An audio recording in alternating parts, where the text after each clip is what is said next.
Hey there, and welcome back to the Alisa English Podcast. I'm your host, David. Now, let me ask you something. Have you ever started learning English with a ton of motivation, only to stop after a few days or weeks? You know what I mean. You download a new app, make a study plan, promise yourself you'll study every day, and then life happens.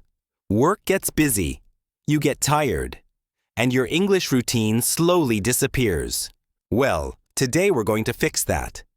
In this episode, we'll talk about how to build daily English habits that actually stick.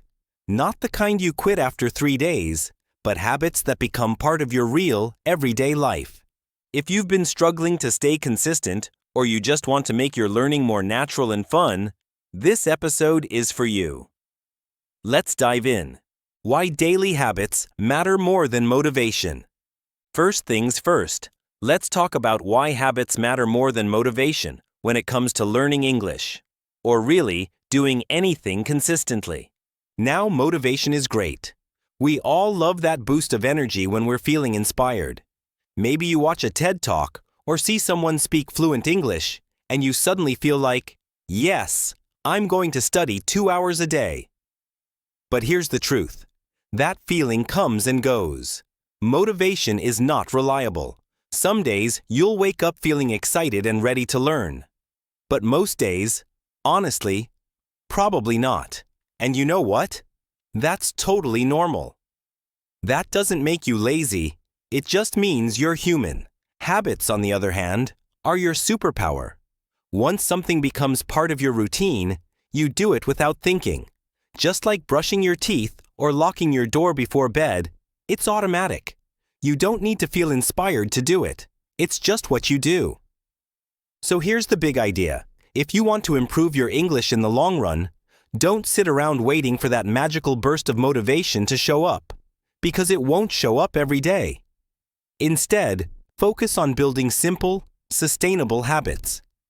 Habits that are small enough to stick, but powerful enough to move you forward.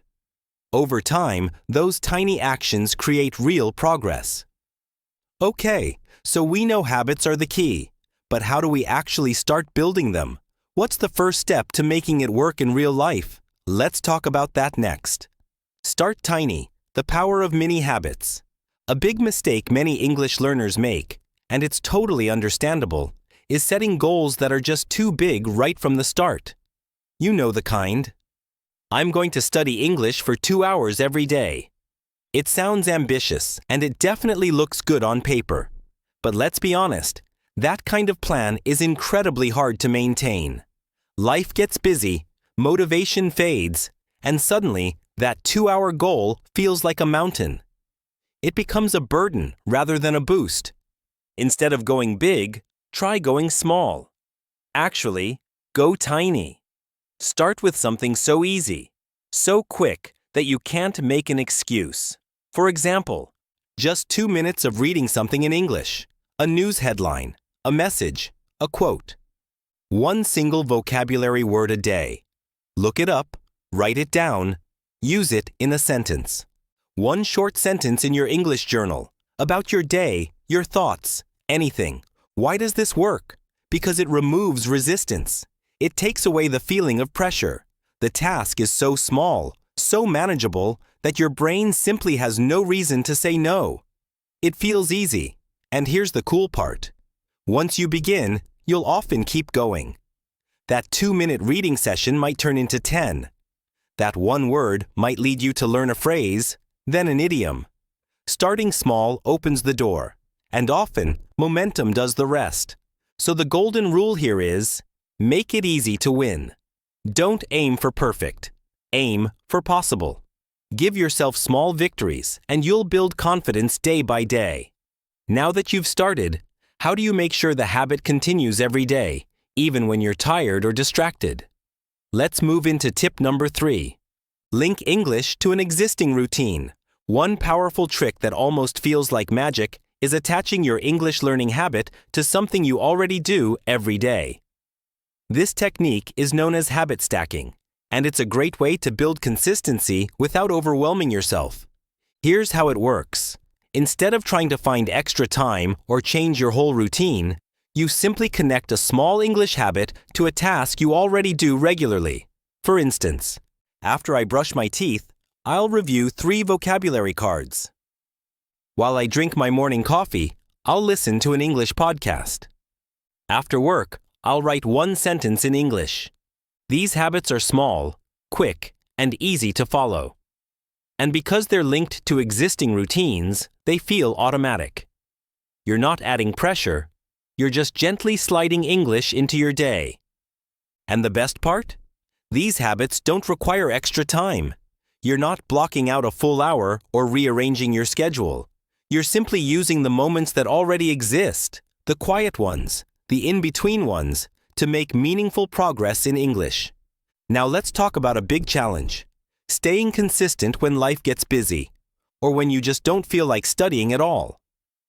Use identity, not willpower. Willpower is not enough.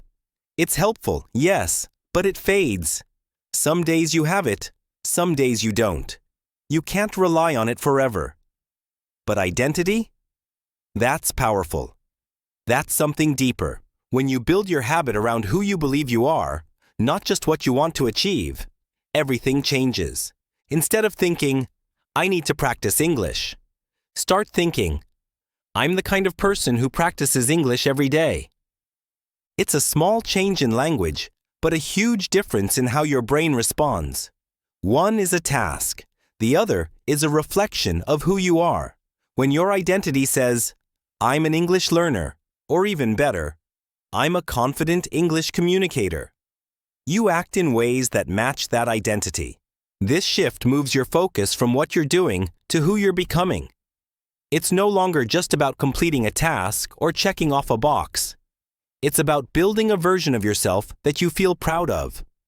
A version that shows up, even on the tough days.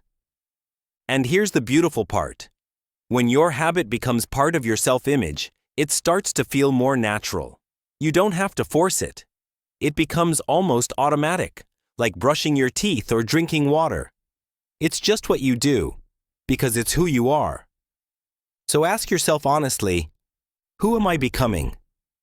Not just, what am I doing? This simple question shifts your mindset, and when your mindset shifts, your habits follow. Okay, mindset is crucial, but let's face it, sometimes you just forget. Even with the best intentions, things slip. So how can we stay on track? Let's move on to the final strategy. Track it and reward yourself.